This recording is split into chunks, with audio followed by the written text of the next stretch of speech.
பூமியும் படைச்சவரு என்னுடைய அப்பா. உங்களுக்கெல்லாம் அவர் வானத்தையும் பூமியும் படைச்சவரா இருக்கட்டும், ஆனா எனக்கு அவர் அப்பா தான். இந்த மாதிரி நீங்க சொந்தம் கொண்டாடுறீங்களா உங்க அப்பாவை?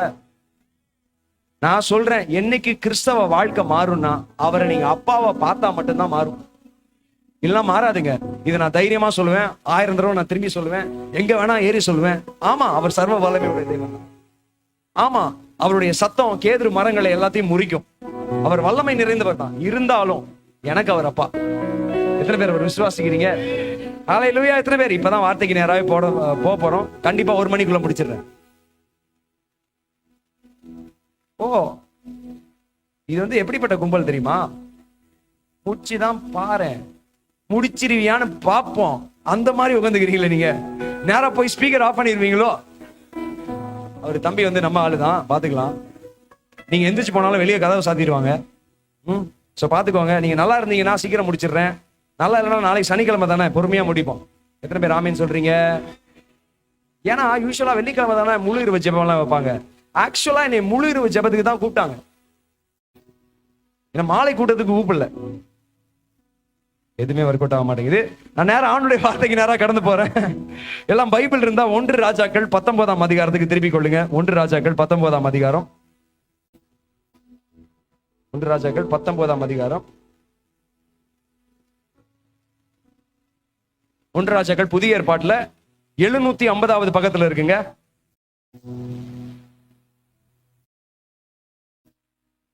அது ஒர்க் அவுட் ஆகல. 16ல இருந்து 19 வரைக்கும் யாராவது வாசிக்கிறீங்களா?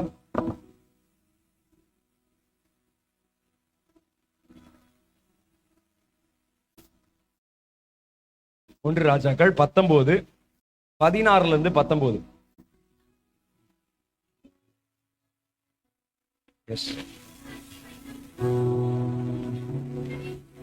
இல்லையே, 1 ராஜாக்கள் 19.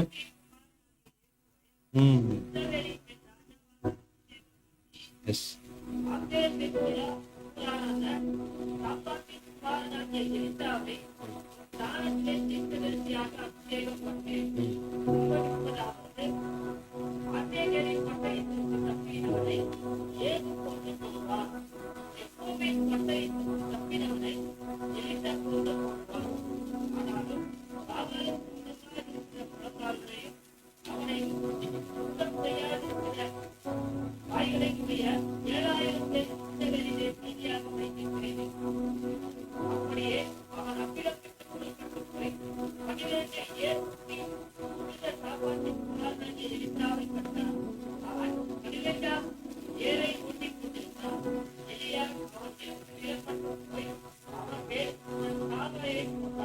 ஹல்லேலூயா.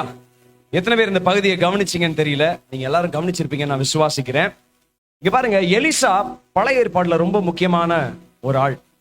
ஒரு அருமையான நடனத்தை பார்த்தோம். எத்தனை பேர் நடனத்தை என்ஜாய் பண்ணீங்க? எனக்கு என்ன ஆச்சரியமா இருந்துச்சுன்னா, யூஸ்வலா எல்லா டான்ஸ் குரூப்லயும் பெண்கள் தான் அருமையா ஆடுவாங்க.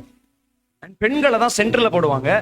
ஏன்னா பசங்கள் எல்லாம் சும்மா நம்பர்ஸ்க்கு ஓரமா போட்டுருவாங்க. ஏன்னா கை தூக்குறப்ப கால் போவோம், கால் தூக்குறப்ப கை போவோம். பசங்க எல்லாம் சும்மா நம்பர்ஸ்க்காக ஓரமா இருப்பாங்க. ஆனா நம்ம சர்ச்சில் பாத்தீங்கன்னா ஃப்ரண்ட்ல 2 பிரதர்ஸ் வேற லெவல்ல ஆடுங்க. பிரதர்ஸ் எங்க இருக்கிறீங்க? ஒன்னு டைட்டஸ், இன்னொன்னு பிரதர். என்ன பிரதர் வேற லெவல்ல ஆடுறீங்க போங்க. எனக்கு என்ன ஆச்சரியமா இருந்துச்சுன்னா, இப்ப எங்க யூடியூப்பை ஓபன் பண்ணாலும் 2 பேரு கேமராக்கு முன்னாடி நின்றுட்டு, சபையில் நடனம் ஆடலாமா வேணாமா, தேவ பக்தி எங்கே, பரிசுத்தம் எங்கே, அர்ப்பணிப்பு எங்கே, வட இந்தியாவுக்கு மிஷினரிகளா போகிறவர்கள் எங்கே, இந்த மாதிரி சத்தம் கேட்டுக்கினே இருக்கு. எங்கே எங்கேங்கிறாங்க, அவங்க போக மாட்டேங்கிறாங்க, அவங்க மாற மாட்டேங்கிறாங்க. இந்த காலத்துல எழுப்புதல் எழுப்புதல் எழுப்புதல்னு எத்தனை பேர் எழுப்புதல் வரும்னு ஆசைப்படுறீங்க? அந்த ஆசை 4 பேருக்கு தான். மற்றவங்களுக்கு எல்லாம் என்ன ஆசை?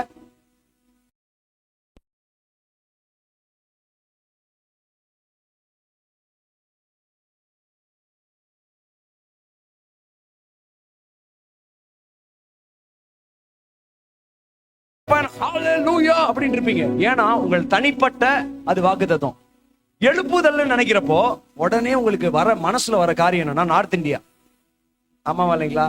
யாரும் சென்னையோட எழுப்புதலை பத்தி பெருசா கவலைப்படுறதே இல்லை. எழுப்புதல் என்ற வார்த்தையை, யாரை அனுப்புவேன், ஒரு மனிதனை தேடுகிறேன், யாரு திறப்பின் வாசல்ல நிப்பா, உடனே நார்த் இந்தியா தான் யோசனை வருது. எழுப்புதல் என்கிற வார்த்தையை கேட்டாலே இன்னையில இருந்து உங்களுக்கு என்ன யோசனை வரணும்னா, உங்களுடைய வாழ்க்கை தான் யோசனை வரும். யாராவது இங்க இருக்கிறீங்களா? நான் எங்க அப்பா கிட்ட கேட்டேன். நான் சின்ன வயசுல இருந்தே சர்ச்சில் கீபோர்டு வாசிப்பேங்க. ஒவ்வொரு சர்ச்சிலேயா போய் கீபோர்டு வாசிப்பேன். நானும் எங்க அப்பாவும் போய் வாசிக்க போவோம். நிறைய கன்வென்ஷன்ஸ்ல வாசிக்கிறோம். எங்க அப்பா நிறைய எழுப்புதல் கூட்டத்துல எல்லாம் போய் கீபோர்ட் பிளே பண்ணுவாரு. அவரோட கூட நானும் போவேன். அவர்கிட்ட கேட்டேன், அப்பா எப்பயில இருந்துப்பா அந்த எழுப்புதல் ஜெபத்தெல்லாம்? அப்பெல்லாம் எனக்கு ஒண்ணுமே தெரியாது, வசனமே தெரியாது. எப்போல இருந்து இந்த எழுப்புதல் ஜெபம் நடக்குது? எங்க அப்பா சொன்னாரு, எங்க அப்பாவும் கிறிஸ்தவ குடும்பத்துல இருந்து வரல. எங்க அப்பா தான் ஃபர்ஸ்ட் ரசிக்கப்பட்டாரு. சோ அதுக்கு முன்னாடி எனக்கு என்ன கதைன்னு தெரியல. ஆனா ரொம்ப நாளா நான் பாக்குறேன்டா, ரொம்ப நாளா இந்த எழுப்புதல் ஜெபம் நடந்துட்டே இருக்குது. இது எப்ப ஆரம்பிச்சதுன்னு தெரியல. சோ எழுப்புதல் வரணும்னு எல்லாத்துக்கும் ஆசை. ஆனா எழுப்புதல் ஒவ்வொரு சந்ததியா கடந்து போறதா நம்ம பாக்குறோமே தவிர பெரிய மாற்றங்கள் நடக்க மாட்டேங்குது. இப்ப வெல்ஷ் ரிவைவல் அப்படின்னு பாத்தீங்கன்னா அயர்லாந்துல நடந்துச்சு. ஜான் வெஸ்லிங்கிற நபரை கொண்டு ஒரு பெரிய ரிவைவல் நடந்துச்சு. அப்புறம் யூரோப்பியன் ரிவைவல் நடந்துச்சு. அசூசா ரிவைவல் 1905 அமெரிக்கால ஒரு தெருவுல, நீங்க நம்ப மாட்டீங்க, ஒரு தெருவுல ஒரு கூரை சபை மாதிரி இருந்துச்சு. இந்த சபைக்கு மேல நெருப்பு 1 வருஷம் இருந்துச்சு. எவ்வளவு நாள்? 1 வருஷம் நெருப்பு. நான் சொல்ற ஆவிக்குரிய மண்டலத்துல இருக்கிற நெருப்பை சொல்லல. ஃபயர் என்ஜினை கூட்டிட்டு அணைக்க ட்ரை பண்ணாங்க. எல்லாரும் ஃபயர் என்ஜின் எடுத்து அடிங்கப்பா, நெருப்பு அணைங்க. இந்த நெருப்பு அந்த சர்ச்சையும் ஒண்ணும் பண்ணல. இது ஒரு கருப்பினத்தை சேர்ந்த ஒரு பாஸ்டுடைய சர்ச்சில் நடந்தனால வெள்ளை இனத்தை சேர்ந்தவங்க ரொம்ப அஃபெண்ட் ஆயிட்டாங்க. இது கர்த்தருடைய மகிமை விளங்குன ஒரு வருஷம். 1905 இருந்து தான் அந்த பெண்டிகாஸ்டல் மூவியே ஆரம்பிச்சிருக்கு. எங்க பார்த்தாலும் அந்நிய பாஷை பேச ஆரம்பிச்சாங்க. எங்க பார்த்தாலும் பெண்டிகாஸ்டல் சர்ச் வர ஆரம்பிச்சிருச்சு. கர்த்தருடைய செயல்பாடு வல்லமையாக விளங்குகிற இந்த மாதிரி ரிவைவல் ஏன் நடக்க மாட்டேங்குது அப்படின்னா, எல்லாருமே சுயத்தை பாக்குறதே இல்ல, மத்தவங்களை பாக்குறோம். ஆமாவா இல்லைங்களா? உண்மையை சொல்லுங்க. சர்ச்சில் இருக்கிறீங்க, பொய் சொல்லாதீங்க. இப்போ நான் எண்ணத்துக்கு விரோதமா இருக்கிறேன் அப்படின்னு சொல்றத ரொம்ப நேரம் செலவழிக்கிறோம். நான் ஒத்து வாழுகிறேன் அப்படின்னு சொல்ற சத்தியத்துக்கு பேசுறதுக்கு நம்ம ரொம்ப நேரம் டைம் செலவு பண்றது இல்ல. இப்போ ஐ ஹேட் டான்ஸ், பரவாயில்ல இருக்கட்டும். ஐ ஹேட் திஸ், எனக்கு அது பிடிக்காது, இது பிடிக்காது, இது பிடிக்காது, இது பிடிக்காது, இதை செய்யாத, இதை செய்யாத, இதை செய்யாத. எதை செய்யணும்னு யாருமே சொல்லி கொடுக்கறது இல்ல. யாராவது இங்க இருக்கிறீங்களா? நானும் உங்களை மாதிரி ஒரு வாலிபனா இருந்தா வந்தேன். பாவத்தை செய்யாதே செய்யாதேன்னு ஒரு 10,000 மெசேஜ் நான் கேட்டிருப்பேன். எவ்வளவு வல்லமையான தேவ மனிதர்கள் பிரசங்கம் பண்ணிக்கிறாங்க. அன்னைக்கு நைட்டு மட்டும் பயங்கர எழுப்புதான் இருக்கும். அடுத்த நாள் காலையில வேலைய ஆரம்பிச்சிருவேன். அடுத்த மீட்டிங் இப்ப பார்த்துப்போம். அவர் இரக்கத்தில் ஐஸ்வர்யம் உள்ள கடவுள் அல்லவா, என் மேல இரக்கம் பாராட்டுவாரு அப்படின்னு. ஏன்னா நிறைய பேர் என்ன சொன்னாங்க, இதை செய்யாத செய்யாத செய்யாதனாங்க. எதை செய்யணும்னு யாரும் பெருசா சொல்றதே இல்லை. ஆமாவா இல்லைங்களா? சில பேர் இதை செய்யணும் சொன்னாலும் எதுக்காக செய்யணும்னு சொல்லி கொடுக்கறதே இல்லை. எத்தனை பேர் காலேஜ்ல ஸ்கூல்ல மேக்ஸ் படிச்சுக்கிறீங்க? மேக்ஸ் இந்த தியரம்லாம் இருக்குல்ல, பித்தகாரஸ் தியரம், கரெக்டா சொல்றேன்னா? நானே கொஞ்சம் வீக் தான். இந்த பித்தகாரஸ் தியரமே எதுக்கு யூஸ் பண்ணுவீங்க சொல்லுங்க? பைத்தாகரஸா பித்தாகரஸா பைத்தாகரஸ் தியரம். இது எதுக்கு யூஸ் பண்ணுவீங்க? எதுக்கு யூஸ் பண்ணுவோம்னு நம்ம டீச்சர் சொல்லி கொடுத்திருந்தா ஒழுங்கா இந்நேரம் ஞாபகத்துக்கு இருந்திருக்கும். a plus b the whole square is equal to a square plus b square plus 2ab. இது எதுக்கு யூஸ் பண்ணுவீங்க? ஃபார்முலா. கண்டிப்பா பிரதர், ஃபார்முலா தான் அது. எதுக்கு யூஸ் பண்ற ஃபார்முலா? ஒரு டீச்சர் சொல்லி கொடுத்தாங்களா? பைக்ல வருமா, செல்போன்ல வருமா, ஐபோன்ல வருமா, வாட்ச் கிளாக்ல யாராவது ஒருத்தர் சொல்லி கொடுத்திருந்தார், நான் இந்த இடத்துல இந்த ஃபார்முலா யூஸ் பண்ணி தான் இப்படி வருது அப்படி இருந்தா நம்ம ஒழுங்கா கத்துருப்போம். இப்ப போதகர் மேல தப்பே கிடையாது. அவங்க சத்தியத்தை பிரசங்கம் பண்ணாங்க. ஆனா எங்க யூஸ் பண்ணணும்னு அவங்க சொல்லல. எது எதெல்லாம் வெறுக்கணும், எது எதெல்லாம் வெறுக்கணும் வெறுக்கணும் வெறுக்கணும்னே சொல்லிட்டாங்க. எதை நேசிக்கணும்னு பெருசா யாருமே சொல்ல மாட்டேங்கிறாங்க. யாராவது இங்க இருக்கிறீங்களா? நான் ரொம்ப பெருமையா சொல்லுவேன், எங்க சர்ச்சில் நிறைய பேர் மோசமான வாழ்க்கையில இருந்து கிறிஸ்துவ போல மறுரூபப்படுகிற ஒரு சர்ச்சா எங்க சர்ச் இருக்கு. ஏன்னா சர்ச்சே அதுக்குதான் இருக்கு. சர்ச்சு பரிசுத்தவான்கள் இன்னும் பரிசுத்தமாகிறதுக்கு சபையும் இருக்கிறது, மோசமானவர்கள் நர்வழிக்குள்ள கொண்டு வருகிறதற்கும் சர்ச் இருக்கிறது. சோ நான் அடிக்கடி சொல்லுகிற ஒரு வார்த்தை, ஒரு பிரச்சனையில இருந்து நீ எப்ப வெளியே வர முடியும் அப்படின்னு பார்த்தா, வேற ஒரு பயங்கரமான இன்பத்துக்குள்ள நீங்க மாட்டிக்கொள்ளணும். ஆமாவா இல்லைங்களா? நான் நிறைய ஓப்பனா பேச முடியாது, ஏன்னா என் வயசுக்கு மேல இருக்கிறவங்க நிறைய பேர் இருக்கிறாங்க. அண்ணன்மார்கள்ல அப்பாமார்கள் மாதிரி நிறைய பேர் இருக்கிறாங்க. இதே ஒரு யூத் கேம்ப் எக்ஸ்க்ளூசிவ் யூத் மீட்டிங்னா நான் வேற மாதிரி பேசியிருப்பேன். நிறைய காரியங்கள் உங்களோட பகிர்ந்து கொண்டிருப்பேன். நிறைய நம்ம செய்யக்கூடாதுன்னு நினைக்கிறோம். எது செய்யணும்னு நம்ம பெருசா கத்துக்கிறதே இல்லை. இந்த இடத்துல எலிசாவை குறிச்சு நம்ம ஒரு பகுதியை நம்ம வாசித்தோம். ஆமா வாழைங்களா? எலிசாவை குறிச்சு ஒரு பகுதியை வாசித்தோம். இந்த எலிசாவும் இயேசுவோடையும் தான் எப்பொழுதுமே மக்கள் ஒப்பிடுவாங்க. ஏன்னா எலிசா இயேசுவை போலவே அவர் இருந்தவர். சில காரியங்களை நான் எழுதி வச்சுக்கிறேன், அவர் சொல்றேன். 2 பேருடைய பேருமே யெஷுவாங்கிறது அவருடைய ஒரிஜினல் பேரு. ஜீசஸ் அப்படிங்கிற ஒரு பேர் இங்கிலீஷ் பேரு. இயேசுங்கிறது அவருடைய தமிழ் பேர். அவருடைய கரெக்டான பேர் யெஷுவா. யெஷுவாங்கிற பேர் எந்த நாமத்திலிருந்து வந்திருக்குன்னு பாத்தீங்கன்னா, யாஷா என்கின்ற நாமத்திலிருந்து மொழிபெயர்க்கப்பட்ட நாமம் தான் யெஷுவா. யாஷாங்கிற நாமத்துக்கு என்ன அர்த்தம்னா, கர்த்தர் என்னை விடுவிக்கிறார் என்ற அர்த்தம். கர்த்தருடைய ரட்சிப்பு என்ற அர்த்தம். காட் சால்வேஷன் என்ற அர்த்தம். எலிசா என்கின்ற வார்த்தைக்குமே அதேதான் meaning. God is my salvation என்ற அர்த்தம். கர்த்தர் என்னை ரட்சிக்கிறவர் என்ற அர்த்தம். 2 பேருமே அவங்களுடைய ஊழியத்தை எங்கிருந்து துவங்கினாங்கன்னு பாத்தீங்கன்னா, யோர்தான் நதிக்கரையில இருந்து தான் துவங்கினாங்க. 2 பேருடைய மினிஸ்ட்ரி எங்கிருந்து ஆரம்பிச்சிச்சு? யோர்தான்ல இருந்து ஆரம்பிக்குது. 2 பேருமே தண்ணியோட சம்பந்தப்பட்ட காரியங்களை செய்யறாங்க. ஒருத்தர் பேதுருவ தண்ணி மேல நடக்க வைக்கிறாரு, இன்னொருத்தர் ஆக்ஸ் தண்ணியில மிதக்க வைக்கிறாரு. ஆக்ஸுக்கு தமிழ்ல டக்குன்னு ஞாபகம் வர மாட்டேங்குது. கோடாலியை மிதக்க வைக்கிறாரு. இன்னொரு இதை பார்க்கலாம். 2 பேருமே குருடர்களுக்கு பார்வையை கொடுத்தாங்க. 2 பேருமே குஷ்டரோகிகளுக்கு விடுதலையை தந்தாங்க, சுகத்தை தந்தாங்க. 2 பேருமே எண்ணெய மல்டிப்ளை பண்ணாங்க. இவரு எலிசா எண்ணெய மல்டிப்ளை பண்ணாரு, பெருக செய்தாரு. இவரு தண்ணீரை திராட்சரசமா மாத்தினாரு.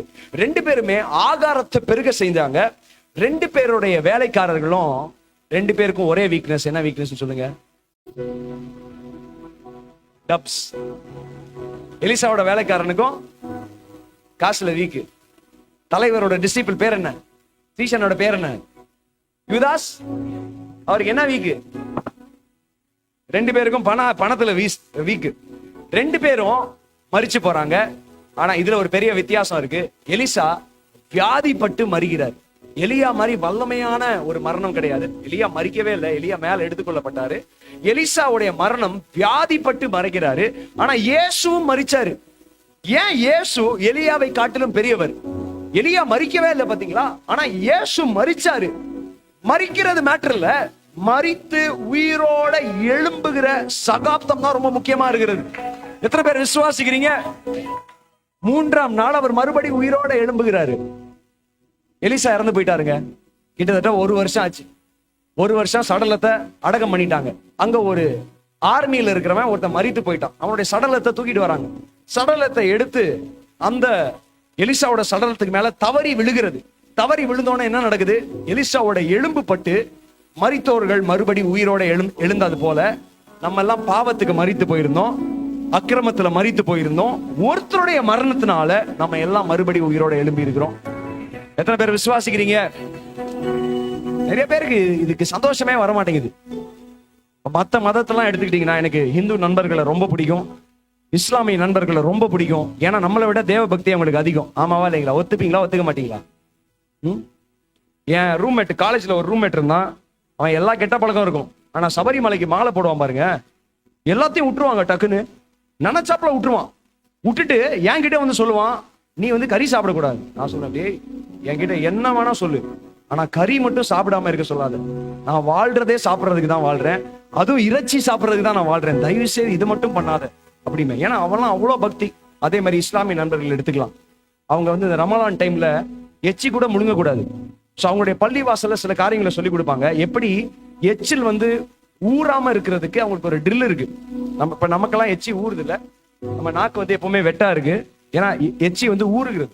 அவங்க ஊறாம இருக்கிறது கூட அவங்களுக்கு ஒரு ட்ரில் இருக்கு. இப்படியே தான் இருப்பாங்க காலையில இருந்து சாயந்தரம் வரைக்கும். ஆண்டவர் எனக்கு புது போன் தரப்போறவர்னு விசுவாசிக்கிறேன். எச்சி கூட ஊறாம இருக்கிற அவங்களுக்கு ஒரு ட்ரில் இருக்கு. அவங்கள மாதிரி தியாகம் யாராவது பண்றீங்களா? நான்லாம் சின்ன வயசுல ஒரு தடவை ஃபாஸ்டிங் இருக்க ட்ரை பண்ணேன். எங்க அப்பா அம்மா அந்த சைடு போனோடனே டக்குன்னு போய் மோர் குடிச்சிட்டு வந்துட்டேன். ஏன்னா நம்ம ஃபாஸ்டிங்கே மக்களுக்காக தான் இருக்கிறோம். நமக்காகவும் இருக்கிறது இல்லை, ஆண்டவருக்காகவும் இருக்கிறது. ஆண்டவருக்காக இருக்க வேண்டிய அவசியம் இல்லை, ஆனா மக்களுக்காக தான் பாதி நேரம் இருக்கிறோம். இங்க பாருங்க, இங்க பயங்கரமான கம்பேரிசன். இயேசுக்கும் எலிசாவுக்கும் இருக்கிற ஒரே மாதிரி காரியங்கள் நிறைய நடக்குது. இப்ப எலிசா என்கின்ற வார்த்தைக்கு அர்த்தமே கர்த்தர் என்னுடைய ரட்சிப்பா இருக்கிறாரு அப்படின்னு அர்த்தம். கர்த்தர் என்னுடைய ரட்சிப்புனா என்னன்னு சொல்லுங்களேன். நான் இன்னைக்கு மாலையில கொஞ்ச நேரம் இதை மட்டும் விளக்கிட்டு நான் போயிடுறேன். நான் விசுவாசிக்கிறேன் இன்னைக்கு ஆண்டவர் பெரிய மறுமலர்ச்சியா நடுவில் கொண்டு வர போறாரு. கர்த்தர் என்னுடைய ரட்சிப்புனா என்ன தெரியுமா? என்ன சூழ்நிலையில இருந்தாலும் கர்த்தர் தான் என் நம்பிக்கைன்னு அவருடைய கரத்தை பிடிச்சிருக்கிறது தான் கர்த்தர் என்னுடைய ரட்சிப்பா இருக்கிறாருன்னு சொல்றோம். காசு இருந்தாலும் பரவாயில்ல, இல்லைனாலும் பரவாயில்ல, வியாதி வந்தாலும் பரவாயில்ல, வியாதி இல்லைனாலும் பரவாயில்ல. அதனாலதான் பவுல் ஒரு அருமையான வார்த்தையை சொல்றாரு. அப்பா, எனக்குள்ள இருக்கிற அந்த முள்ள, எனக்குள்ள ஒரு பிரச்சனை காணப்படுகிறது, எடுத்து போடுங்க. ஆண்டவர் என்ன பண்ணிருக்கணும்? ஒன்னு எடுத்து போடுவேன்னு சொல்லியிருக்கணும், இல்ல எடுத்து போட மாட்டேன்னு சொல்லியிருக்கணும். ஆண்டவர் வேற வார்த்தையை சொல்றாரு, என் கிருபை உனக்கு போதும் அப்படின்னு சொல்லிட்டு போயிட்டாரு. அவர் யோசி, ஒன்னு இதை பண்ணிருக்கணும் ஆண்டவரே, இல்லைன்னா அதை பண்ணிருக்கணும். நீங்க பாட்டுக்கு வந்து என் கிருபை உனக்கு போதும்னு சொல்லிட்டீங்க. ஏன்னா கர்த்தர் நம்மளுடைய ரட்சிப்பா யார் யாரு கொண்டிருக்கிறோமோ, அவருடைய கிருபையை சார்ந்து வாழுகிறோமோ, நமக்கு அவர் ரட்சிப்பா இருந்தா போதும். எல்லா சூழ்நிலையும் அவர் மறுரூபப்படுத்துவார், எல்லாத்தையும் அவர் மாற்றுவார். எத்தனை பேர் விசுவாசிக்கிறீங்க? போன வாரம் கூட எங்க சர்ச்சில் ஒரு அருமையான வசனத்தை நான் பிரசங்கித்துக் கொண்டிருந்தேன். அத்தி மரம் துளிர் விடாமல் போனாலும், திராட்சை செடி பலன் கொடாமல் போனாலும், ஆட்டுக்கள்லாம் இறந்து போனாலும், மந்தையில் எல்லாம் மாடுகள் செத்து போனாலும், நான் லைட்டா மாத்தி சொல்றேன், நான் யாருக்குள்ள மனமகிழ்ச்சியா இருப்பேன், யாருக்குள்ள களி கூறுவேன்? என் ரட்சிப்பின் தேவனுக்குள்ள. யாராவது இங்க இருக்கிறீங்களா? என் ரட்சிப்பின் தேவனுக்குள்ள களி கூறுவேன் அப்படின்னா, ஆடு இல்லைன்னா ஓகே, ரட்சிப்பின் தேவன் இருக்கிறாரு. அத்தி மரம் பழம் கொடுக்காம போனாலும் பரவாயில்ல, ரட்சிப்பின் தேவன் இருக்கிறாரு. கனி வராம போனாலும் ரட்சிப்பின் தேவன் இருக்கிறாரு. நான் சொல்றேன், கர்த்தரால ரட்சிக்கப்பட்ட ஒவ்வொருத்தரும் நீங்க விசுவாசின்னு சொன்னீங்கன்னா, இயேசுவுடைய ரத்தத்தால கழுவப்பட்டிருந்தீங்கன்னா, ரட்சிப்பின் தேவன் என்கின்ற நாமம் உங்களுக்கு போதும். எத்தனை பேர் விசுவாசிக்கிறீங்க? இந்த நாமத்தை உடையவனே யாருன்னா எலிசா. அவருடைய நாமமே கர்த்தர் என்னுடைய ரட்சிப்பா இருக்கிறார் என்ற அர்த்தம். ஆனா எலிசாவுக்கு ஒரு பிரச்சனை இருந்துச்சு. எலிசா பார்க்கிறதுக்கு ரொம்ப அசிங்கமா இருப்பாராம். ஒரு வசனத்தை நீங்க வாசிங்க. 2 ராஜாக்கள் 2:23. 2 ராஜாக்கள் 2:23.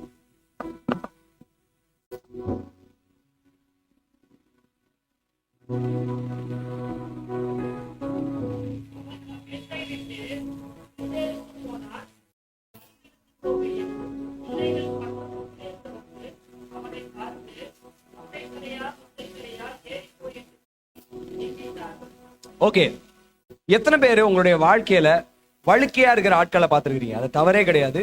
நம்ம நண்பர்கள், நம்மளுடைய தகப்பனார்கள், நம்மளுடைய அண்ணன்கள் நிறைய பேர் வழுக்கையா இருக்கிறவங்கள நம்ம பார்த்துருக்கிறோம். அதுல எந்த ஒரு குறைவுமே கிடையாது. எத்தனை பேர் பார்த்துருக்கிறீங்க? நான் பார்த்துருக்கிறேன், நீங்க எல்லாம் பார்த்துருக்கிறீங்க. யாராவது பார்த்து அந்த கலாச்சாரத்துல கேவலமா ஏளனமா இப்படிப்பட்ட ஆட்களை சொல்ல முடியுமா? சோ சின்ன குழந்தைகள் எலிசாவை பார்த்து கிண்டல் பண்ணாங்கன்னா, மொட்டை தலையான்னு ரோட்ல போயிட்டு இருக்கிற எலிசா எவ்வளவு வல்லமையாக ஆண்டவரால பயன்படுத்தப்படுகிற ஒரு ஆளு, ஆண்டுடைய அபிஷேகம் நிறைந்த ஒரு ஆளு. அவரை பார்த்து மொட்டை தலையான்னு கூப்பிட்டாங்கன்னா அவருடைய அப்பியரன்ஸ் எவ்வளவு மோசமா இருக்கும் பாருங்க.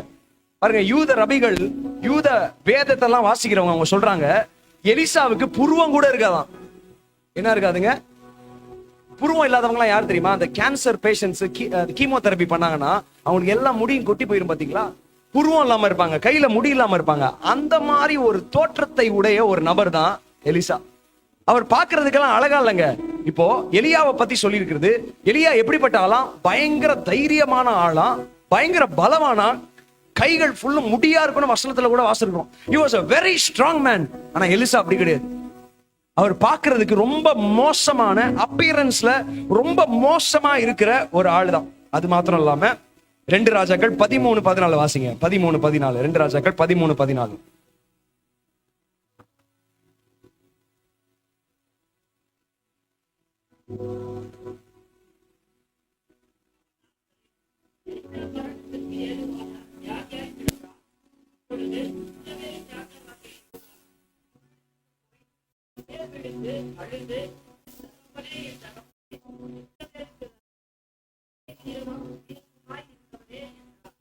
இங்க பாருங்க, எல்லாரும் செத்ததுக்கு அப்புறம் தானே வந்து அழுவாங்க.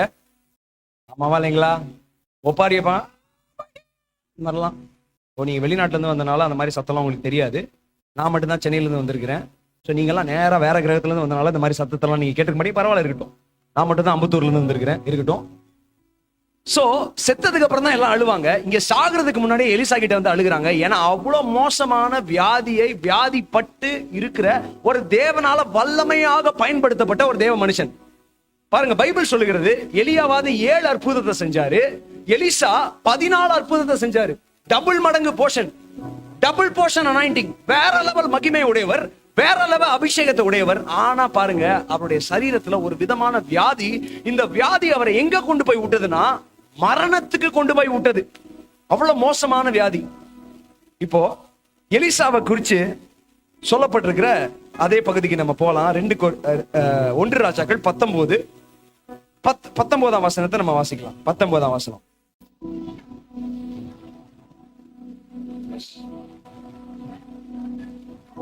போதும் சிஸ்டர். சாப்பாத்தின் குமாரன், சாப்பாட்டு குமாரன் கிடையாது, சாப்பாட்டு ராமனும் கிடையாது. எதுக்கும் சிரிக்க மாட்டேங்கிறாங்க. ஆண்டவரே, ஆனந்த தைலத்தின் அபிஷேகத்தை நீர் ஊற்றுவீராக. ஹalleluya. ராகா ஷாகா லாரா பாபா, I release a joy anointing over the people. எனக்கு சர்ச்சில் உம்முன்னு இருக்கவங்கள கொஞ்சம் கூட பிடிக்காது. உங்களுக்கு பிடிக்குமா? ஏசப்பா இந்த உலகத்துல எதுக்காக வந்தாருன்னு ஏசாயால சொல்லி இருக்கிறது எப்படின்னா, ஒடுங்கின ஆவிக்கு பதிலாக துதியின் வஸ்திரமும், மோர்னிங்க்கு பதிலாக ஆண்டவர் என்ன ஆனந்த தைலத்தின் அபிஷேகத்தை தருகிறதுக்காக. எனக்கு என்னன்னா, யாரோ தப்பா சொல்லி கொடுத்திருக்கிறாங்க பரிசுத்தத்துக்கும் உம்முன்னு இருக்கிறதுக்கும் சம்பந்தம் இருக்குன்னு. பைபிள் அப்படிப்பட்ட வசனம் சொல்லப்படல. சொல்லப்படுச்சுன்னா எனக்கு தெரியப்படுத்துங்க. தேவ பக்திக்கும், ஒருவேளை நான் இப்படி சிரிக்கணும்னு வச்சுக்கோங்க, தேவ பக்தியே இல்லை இப்படி இருந்தோம்னா தேவ பக்தி. பைபிள் அப்படி வசனம் கிடையாது. இது கலாச்சாரம் சொல்லி கொடுத்த கேவலமான ஒரு மதம். யாராவது இங்க இருக்கிறீங்களா? 1 பேதுருல ரொம்ப தெளிவா ஆண்டவர் போட்டிருக்கிறாரு. எப்படின்னா, இயேசு கிறிஸ்துவின் ரத்தம் சகல பாவத்திலிருந்து நம்மளை ரட்சித்திருக்கு, சுத்திகரித்திருக்கு. ஆனா ஒரு வசனம் ரொம்ப அருமையா போட்டிருக்கு, பிதாக்களுடைய பாரம்பரியத்திலிருந்து நம்மளை ரட்சித்திருக்கான். யாராவது இங்க கேக்குறீங்களா? தம்பிமார்களே, தங்கச்சிமார்களே, பிதாவின் பாரம்பரியங்கள்ல இருந்து நம்மளை ரட்சித்திருக்கான். ரட்சிப்பு எதுல இருந்தெல்லாம் தேவை பாருங்க, பாரம்பரியத்திலிருந்து ரட்சிப்பு தேவை. சோ சர்ச்சில் உம்முன்னு இருக்கிறவங்க எனக்கு நல்லா தெரியும். உங்களுடைய ஃப்ரெண்ட்ஸோட நீங்க சேர்ந்தீங்கன்னா நீங்க தான் அதிகமா பேசுற கும்பல் எனக்கு நல்லா தெரியும். அடிக்கடி என் சர்ச்சில் சொல்லுவேன், யார் சர்ச்சில் ரொம்ப அமைதியா இருக்காங்களா, வீட்டுல பாத்திரம் பறந்துன்னு இருக்கும். யாரு சர்ச்சில் பயங்கரமா கர்த்தரை ஆராதிக்கிறாங்களோ சமாதான பிரபுவின் நிறைவோட வீட்டுல இருப்பாங்க. இவ்வளவுதான் சிம்பிள். பாஸ்டரா இருக்கிறவங்க எதெல்லாம் கண்டுபிடிப்பாங்கன்னு பாஸ்டருக்கு நல்லா தெரியும். பக்கா பார்த்த உடனே கண்டுபிடிச்சிடலாம். பிரைஸ் தி லார்ட் எதுவுமே சொல்ல வேணாம். இப்படி இருப்பாங்க. வீட்டுல எவ்வளவு சத்தம், பக்கத்து வீட்டுக்காரங்க ரிப்போர்ட் கொடுக்குற அளவுக்கு சத்தம் போடுவாங்கன்னு நல்லா தெரிஞ்சுக்கணும். சோ நம்ம சர்ச்சில் எல்லாம் சிரிப்போட இருக்கணும். எத்தனை பேர் விசுவாசிக்கிறீங்க? நம்மளுடைய முகத்துல சிரிப்பை கொண்டு வர்றதுக்கு தாங்க அவர் மேல இருந்து இறங்கி வந்தார். உம்முன்னு யாரும் இருக்காதீங்க. ஹalleluya. நான் சீக்கிரம் முடிச்சிடுறேன். நான் இப்படிப்பட்ட பிரசங்கியார் தான்.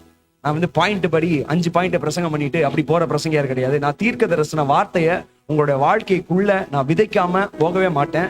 தீர்க்க தரிசனமான வார்த்தையை உங்ககிட்ட பிரசங்கிக்கிற அந்த விதமான பிரசங்கியார்னால இன்னும் ஒரு 10 நிமிஷத்துல நான் முடிச்சிடுறேன். எத்தனை பேர் கேட்க ரெடியா இருக்கிறீங்க? சாப்பாத்தின் குமாரனா இருக்கிறது. சாப்பாத்துங்கிற வார்த்தைக்கு என்ன அர்த்தம்னா ஜட்ஜ், நியாயாதிபதி என்ற அர்த்தம். அந்த பட்டணத்துல இருக்கிற, அந்த ஊர்ல இருக்கிற ஒரு நியாயாதிபதியின் வேலையை செய்கிறது தான் எலிசாவுடைய தகப்பனாருடைய வேலை. எல்லாரும் நீ சரியில்லை, நீ கரெக்ட், நீ தப்பு பண்ற, நீ கரெக்ட் பண்ற அப்படி மத்தவங்க கிட்ட பிரசங்கம் பண்ணி மத்தவங்களுடைய நல்ல வாழ்க்கையில நடக்க வைக்கிறது தான் அப்பாவோட வேலை. ஆனா எலிசாவுக்கு என்ன வேலையை கொடுத்திருக்கிறார் பாருங்க. அதே 19 வசனத்தை மறுபடி வாசிங்க. எஸ்,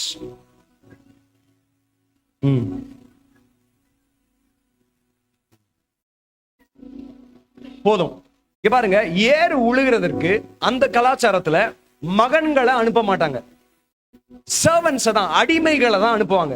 ஏறு உழுகிறதுக்கு மகன்களை, ஒரு சாப்பாத்துனா ஒரு ஊர் தலைவன் மாதிரி தலைவனுடைய பையன் போய் ஏறு உழுக மாட்டான். ஆனா அடிமைகளும் வேலைக்காரர்கள் தான் ஏறு உழுதுட்டு இருப்பாங்க. இது 12 ஏறு உழுது கொண்டிருக்கிறாங்க. 12ஆவதா எலிசாவை கொண்டு போய் நிப்பாட்டுறாங்க. அப்படின்னா தண்ட சோறுங்கிறாங்க. யாராவது இங்க இருக்கிறீங்களா? டேய், நீ வேலைக்காரனா உன்னை சேர்த்துக் கொள்ளுகிறது கூட லாய்க்கு இல்ல. ஏன்னா வெளி தோற்றங்கள்ல ஊரே கலாய்க்குது. சின்ன பசங்களாம் மொட்டையங்கிறாங்க. நிறைய பேர் சொல்றாங்க அவருக்கு புருவம் கூட இல்லைங்கிறாங்க. வெளி தோற்றமா அசிங்கம்.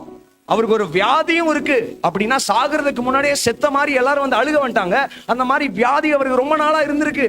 இப்போ வேலை செய்கிறது கூட லாய்க்கேன்னு அந்த உழுகிறதுல கூட கடைசியா 12ஆவதா போய் நிப்பாட்டிட்டாங்க. இங்கிலீஷ் பைபிள்ல ரொம்ப அருமையா போட்டிருக்கு.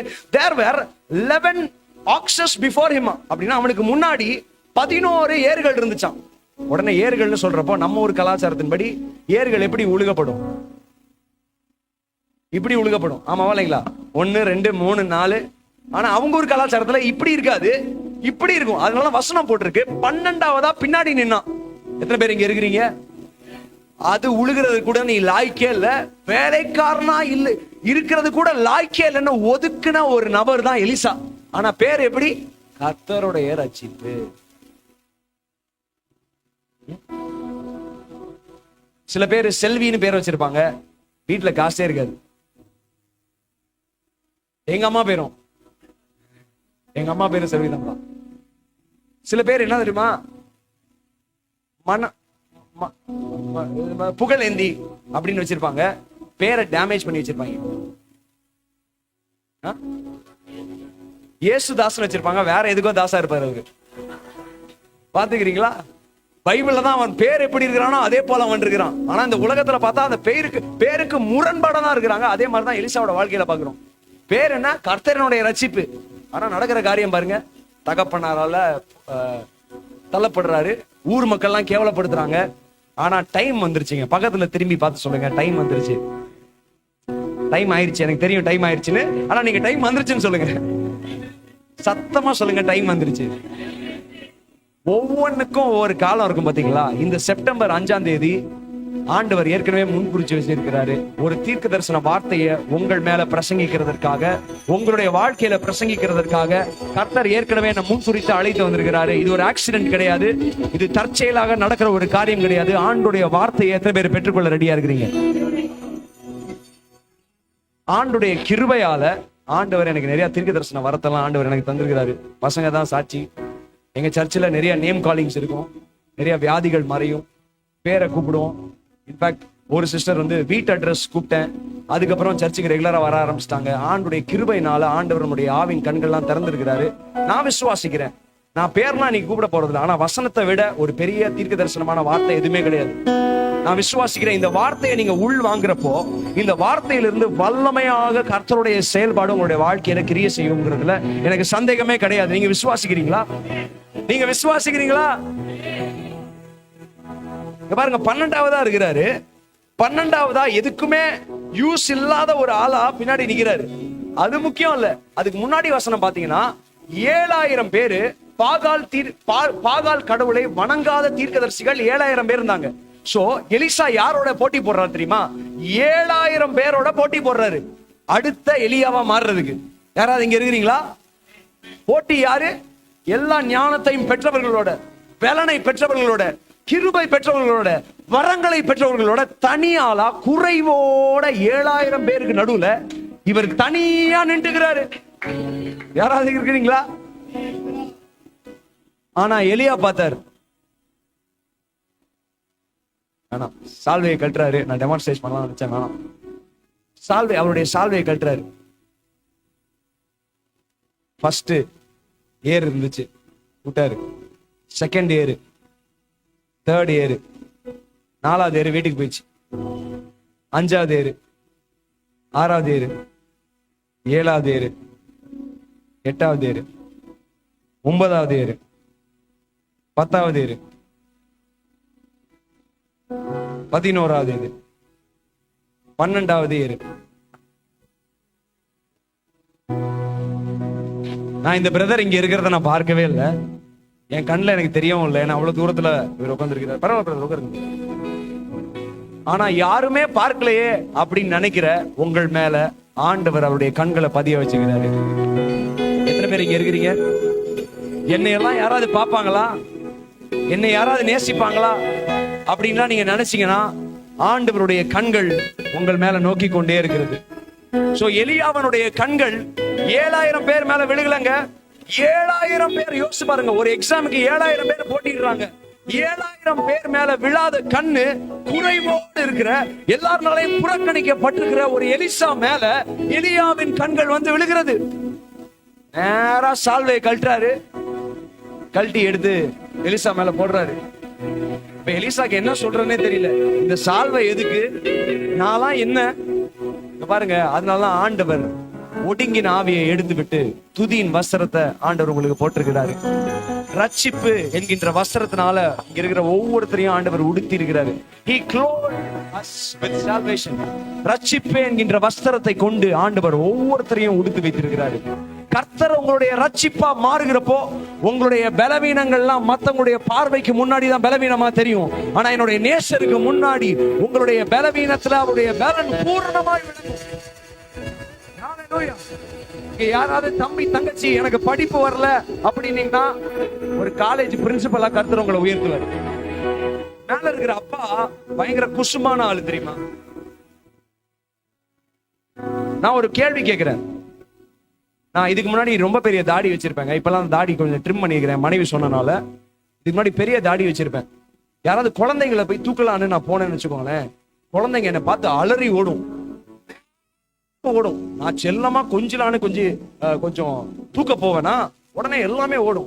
என் கேள்வி என்னன்னா, இயேசு முக்காவாசி பேர் சொல்றாங்க அவர் தாடி வச்சிருக்கு பாருங்க. இயேசுவை சுத்தி குழந்தைங்க இருந்து இயேசுடைய பிரசங்கத்தை குழந்தைங்க கேட்டிருந்தாங்கன்னா அவர் உருனா பிரசங்கம் பண்ணிருப்பாரு. கர்த்தருடைய கோபம் பண்ணிருப்பாரு. இயேசு எப்படி பண்ணிருப்பாரு நினைக்கிறீங்க? குழந்தைங்க சுத்தி உட்கார்ந்திருந்தா, பெரியவங்களை விட்டுருங்க, குழந்தைங்க சுத்தி உட்கார்ந்திருந்தா, மேலே உயரே உயரே உயரே நான் பறப்பேன், இப்படி எல்லாம் ஆக்ஷன் பண்ணிருப்பாரு. ஒரு பொம்மையை காட்டி. அதனால இயேசு பெரியவங்களுக்கே உண்மையை சொல்றாரு. ஒருவேளை இயேசு இந்த காலத்துல வந்து பிரசங்கம் பண்ணியிருந்தாருன்னா நீங்க இயேசுவே இல்லைன்னு கதவை சாத்திருப்பாங்க. இயேசுவை கூட்டுவாங்க, நீங்க டூப்ளிகேட், இயேசுவை கூட்டுவாங்க அப்படின்னு நினைச்சிருப்பாங்க. யாராவது இங்க இருக்கிறீங்களா? ஆண்டவர் இந்த மாதிரி பிதாக்கள் கிட்ட இருந்தும் ஆண்டவர் நம்மை ரட்சித்திருக்கிறார். ஒரு உண்மை சம்பவத்தை நான் சொல்றேன். அசுசா ரிவைவல், நான் சீக்கிரம் முடிச்சிடுறேன். அசுசா ரிவைவலோட ஒரு போதகர் கருப்பு நிறத்தை சேர்ந்தவரா இருந்தாராம். அவர் ஒரு வெள்ளை நிறத்தை சேர்ந்த ஒரு போதகருக்கு கீழே அசிஸ்டன்ட் பாஸ்டரா வேலை செஞ்சுட்டு இருந்தாராம்.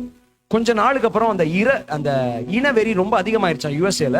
சோ உடனே இந்த பாஸ்டர் வெளியே தள்ளிட்டாங்களாம். இந்த சர்ச் வெறும் வெள்ளைக்காரங்க மட்டும் தான் வரணும், கருப்பினத்தை சேர்ந்தவங்க வரக்கூடாதுன்னு வெளியே துரத்திட்டாங்களாம். உடனே அழுகையாம். பிள்ளைகள்லாம் கூப்பிட்டு வெளியே, இப்ப நான் எங்க போவேன், எனக்கு எல்லாமே இந்த ஊழியம் தானே, இந்த சர்ச் தானே எல்லாமே அப்படின்னு ஓன்னு அழுது சர்ச்சுக்கு வெளியே நின்று, ஆண்டவரே என்ன கேட்க மாட்டீங்களா?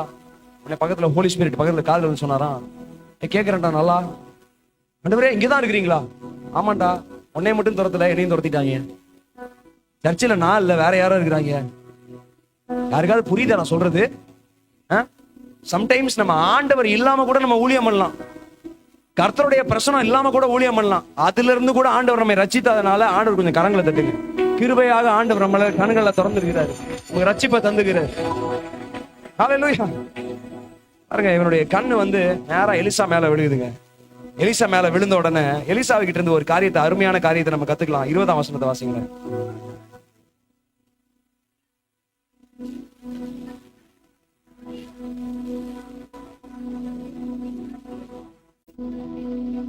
அதற்கு அவன், ஓகே, இப்ப இந்த காலத்து பசங்க பொண்ணுங்களாம் எப்படி தெரியுமா இருக்கிறாங்க? உங்களை நேசிச்சாதான் நீங்க நேசிக்கிறீங்க, உங்களை யாராவது நேசிக்கலன்னா உங்களுக்கு பிடிக்க மாட்டேங்குது. இப்ப பாஸ்டர்ஸா இருக்கிற நிறைய பேர் பேட்டில் பண்ற காரியம் என்னன்னா, இங்கிலீஷ்ல ஸ்பிரிட் ஆஃப் அஃபென்ஸ் சொல்லுவாங்க. ஸ்பிரிட் ஆஃப் அஃபென்ஸ் என்ன தெரியுமா? மூஞ்சி தூக்கிக்கிறது. பாஸ்டர் வந்து இங்க ஒரு டேய் சும்மா இருறா அப்படின்னு சொல்லியிருப்பாரு. உடனே அங்க ஒரு 2 கும்பல், பாஸ்டர் என்னதான் சொன்னாரு அப்படின்னு மூஞ்சி தூக்கிட்டு சர்ச்சுக்கு வரதில்லை. நம்ம சர்ச்சில் அப்படி யாரும் இல்லைன்னு நான் விசுவாசிக்கிறேன். எதுக்கு எடுத்தாலும் மூஞ்சி தூக்குறதுக்கு ஒரு ஆன்டியும் ஒரு அங்கிளும் ஒரு பிரதரும் நம்ம சர்ச்சில் ஏதாவது ஒரு கும்பல் இருப்பாங்க. எங்க பழைய சர்ச்சில் ஒரு ஆன்டி பார்த்து சிரிச்சாங்க. அப்படி சிரிச்சோம், அவங்க எதுக்கும் சிரிச்சாங்கன்னு தெரியல. ஒரு ஃபேமிலி வரதை நிப்பாட்டிட்டாங்க, ஏன்னா எங்களை பார்த்து சிரிச்சாங்க. 40 வருஷமா இவங்களுக்கு சாதாரண சத்தியம் வேணாமா, ஆழமான சத்தியம் வேணுமா. என்ன சத்தியம் வேணுமாங்க? சாதாரண சத்தியம் வேணாம் எங்களுக்கு. அப்படியே போய் ஏதேன் தோட்டத்துல ஓடுற 4 நதி, அது எந்த டைரக்ஷன்ல ஓடுது, அந்த நதிக்குள்ள ரெட் சாயில் இருந்துச்சா, பிளாக் சாயில் இருந்துச்சா, தங்கம்னா என்ன தங்கம், அது ஜிஆர்டி தங்கமா, மலபார் தங்கமா, இவ்வளவு ஆழமா நாங்க போனாலும் சர்ச்சில் இருப்போம். ஒரு போதகர் சொல்றாரு, கர்த்தரன் மேய்ப்பரா இருக்கிறார், நான் தாழ்ச்சி அடையேன். இந்த ஒரே ஒரு வசனம் நம்ம வாழ்க்கை முழுவதா போதுங்கிறது. இந்த ஒரு வசனத்தை நம்ம மென்னு அதுல இருக்கிற எல்லா ரசத்தையும் நம்ம குடித்து அதுலயே வாழ்ந்தோம்னா, ஒரு கிறிஸ்தவனுக்கு ஒரே ஒரு வசனம் மட்டும் வாழ்நாள் முழுவதும் போகணும். ஆனா நமக்கு என்ன தெரியுமா வேணும், அப்படின்னு மூஞ்சி தூக்கி போயிடும். யாராவது இங்க இருக்கிறீங்களா? நான் நிறைய உண்மை சொல்றேன்னு உங்களுக்கே தெரியும். உண்மை லைட்டா கசப்பா தானே இருக்கும். யாராவது இங்க இருக்கிறீங்களா? ஆனா எலிசா என்ன பண்றாரு பாருங்க, அவங்க அப்பா துரத்தி விட்டாலும், அடிமையை விட மோசமா ட்ரீட் பண்ணாலும், ஃபர்ஸ்ட் பண்ண வேலை, அழைப்பு வந்த உடனே நிறைய பேர் குடும்பத்தை மறந்துடுவாங்க. நிறைய தம்பிமார்கள் 11 மணி வரைக்கும் மினிஸ்ட்ரி பண்றது, ஃபர்ஸ்ட் மினிஸ்ட்ரியா இருக்கும், போக போக மினிஸ்ட்ரியா மாறிடும். பயங்கரமா ஆண்டவருக்காக பம்பரமா சுத்துவேன், இதோ பீகாருக்கு போகிறேன், ட்ரெயினை புக் பண்ணுங்க இப்பே போகணும். ஏன்னா அங்க ஒரு மர்சியும் ஒரு நான்சியும் பிளஸியும் அந்த கேம்புக்கு வரும். உங்களோட இருக்கிறீங்களா இல்லையா? நிறைய பேர் அம்மா அப்பாவை கனப்படுத்துறதே இல்லை. நிறைய பேர், நான் நிறைய கிறிஸ்தவ குடும்பத்திலாம் பாக்குறேன், அப்பா அம்மாவெல்லாம் மதிக்கிறதே இல்லை, அவங்க சொல்ற வார்த்தையை கீழ்படுகிறதே இல்லை.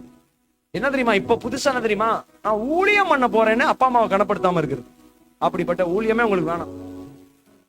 அப்பா அம்மாவை கனப்படுத்தாத ஊழியமே உங்களுக்கு வேணாங்க. யாராவது இங்க இருக்கிறீங்களா? நான் போயிட்டு இருக்கிறீங்களா? ஃபர்ஸ்ட் எலிசா பண்ற வேலையை பாருங்க. ஃபர்ஸ்ட் போய் அவங்க அப்பா அம்மாவுக்கு முத்தம் செஞ்சுட்டு வரேன்னு எலியாவை கிட்ட சொல்றாரு. இப்ப எலியா என்ன சொல்றாரு பாருங்க, முத்தம் செய்ய போற நல்லதுதான், ஆனா இங்க நடந்தத மறந்துடாத அப்படின்னு ஆண்டவர் சொல்றாரு. ஒரு அருமையான வசனத்தை நம்ம வாசிட்டு முடிக்கலாம். நான் உங்களுக்காக ஜெபம் பண்ண போறேன், அதோட முடிக்க போறோம். எத்தனை பேர் இந்த அருமையான வசனத்தை பார்க்க ரெடியா இருக்கிறீங்க? ஏசாயா 46:9. ஏசாயா 46:9.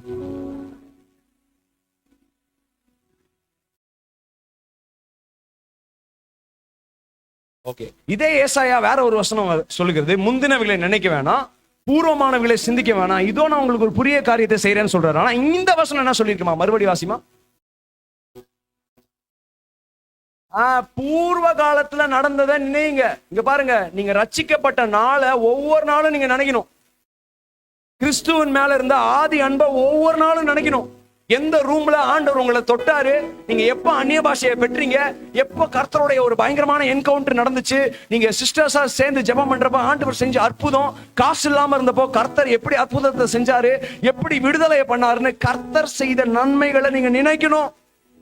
அதனாலதான் எலியா சொல்றாரு, அப்பா அம்மா எல்லாம் பார்த்தது இருக்கட்டும், இங்க நடந்ததை மறந்துடாத. 7000 பேரை விட்டுட்டு நான் உன்னை பார்க்க வந்தேன். ஏதோ நீ நல்லவனா இருக்கிறதுனால உன்னை பார்க்க வரல, ஏதோ மத்தவங்களோட நீ அழகா இருக்கிறதுனால உன்னை பார்க்க வரல. கர்த்தருடைய வார்த்தை உன் மேல இருக்கிறதுனால, கர்த்தருடைய தெரிந்து கொள்ளுதல் உன் மேல இருக்கிறதுனால, கர்த்தருடைய அழைப்பு உன் மேல இருக்கிறதுனால நான் நேரம் உன்கிட்ட வந்தேன், என்னுடைய சால்வையை உன் மேல போத்துனேன் எலியா சொல்றாரு. ஹல்லேலூயா. யாராவது இங்க இருக்கிறீங்களாங்க? யாராவது இங்க இருக்கிறீங்களா? ஹல்லேலூயா. அப்பொழுது அவன் 21ஆம் வசனத்தை வாசிக்கிறேன். அப்பொழுது அவன் இவனை விட்டு போய் ஒரு ஏர் மாடுகளை பிடித்து அடித்து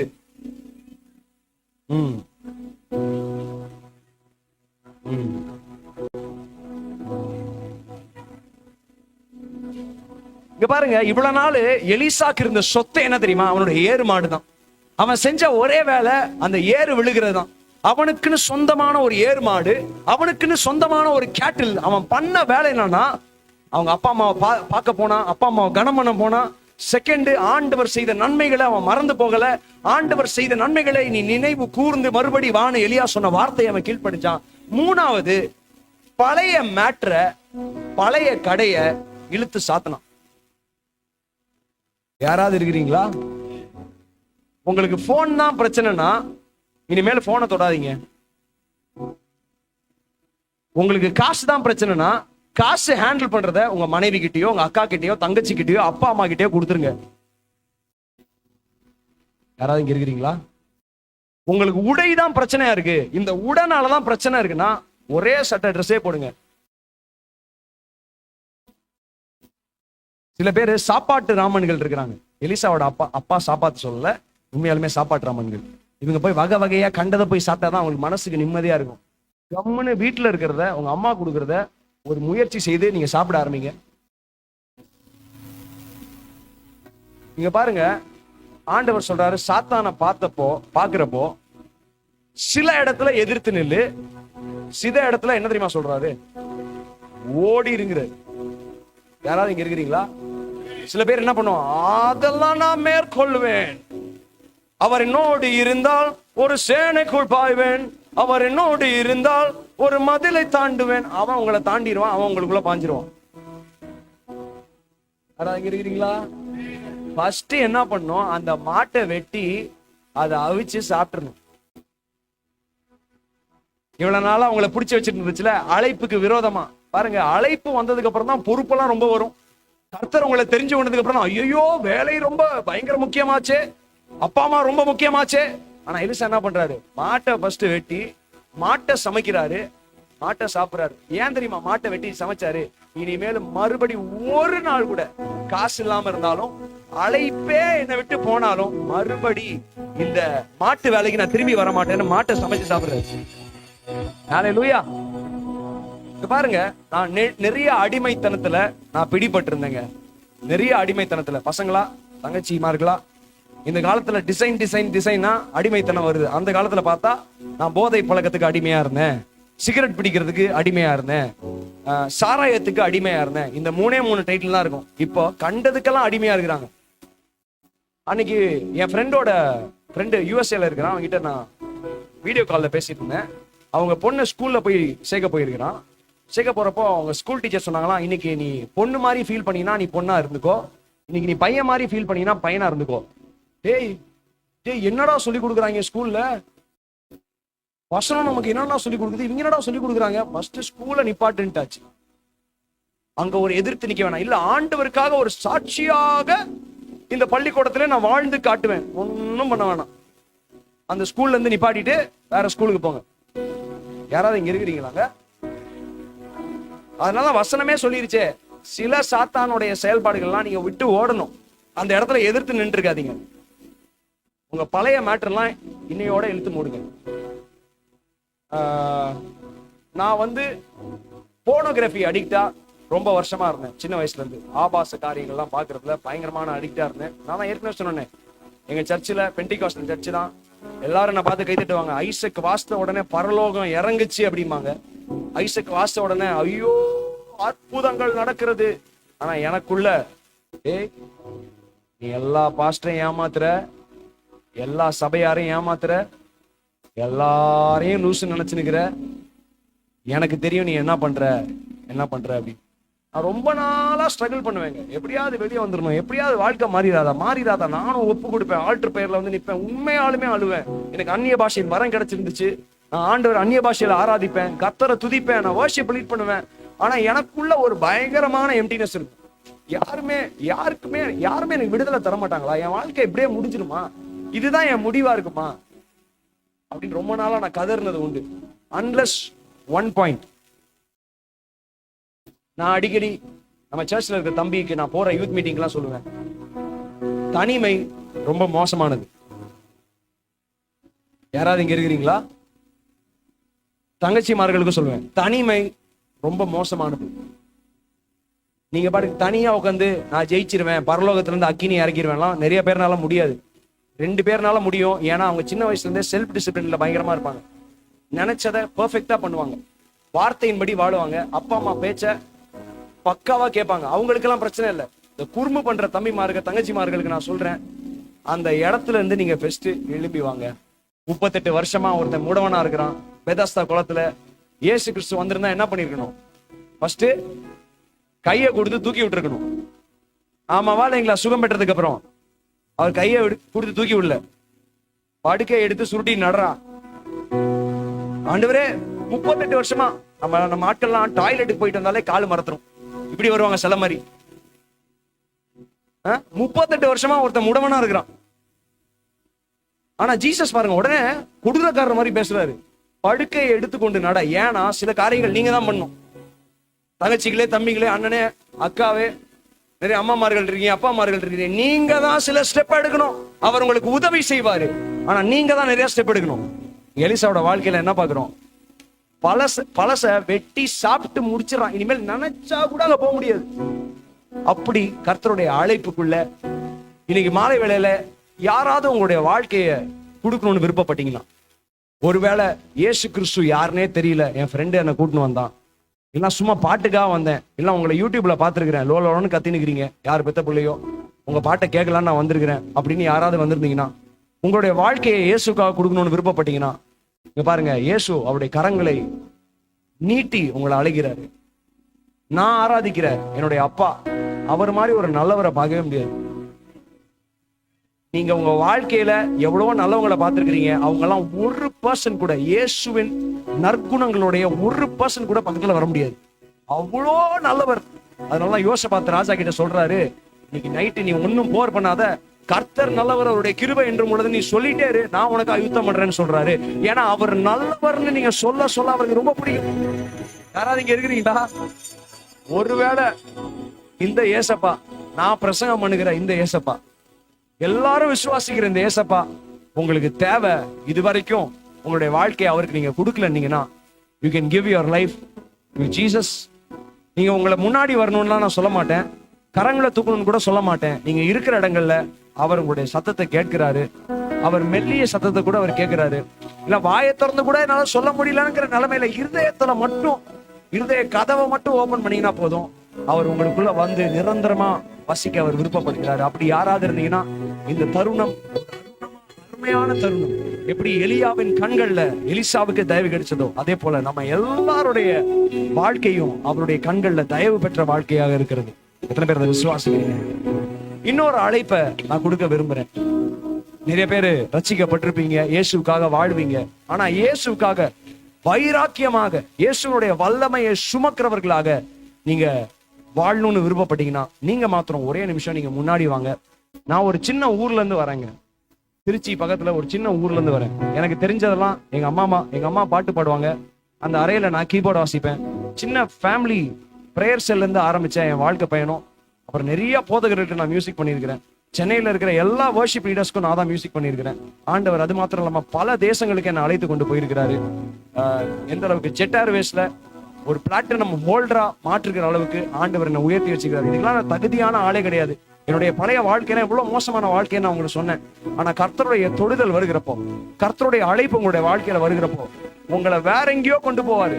நீங்க ஏதோ ஒரு சின்ன வீட்டுல இருக்கிற மாதிரி உங்களுக்கு தோணும். ஆனா கர்த்தர் நீங்க நினைக்காத இடத்துக்கு உங்களை உயர்த்தி அழகு பார்க்கிற ஒரு நல்ல, ஆனா அவர் எதிர்பார்க்கிற ஒரு காரியம் என்ன தெரியுமா? கர்த்தருடைய பிரசன்னம் தான்.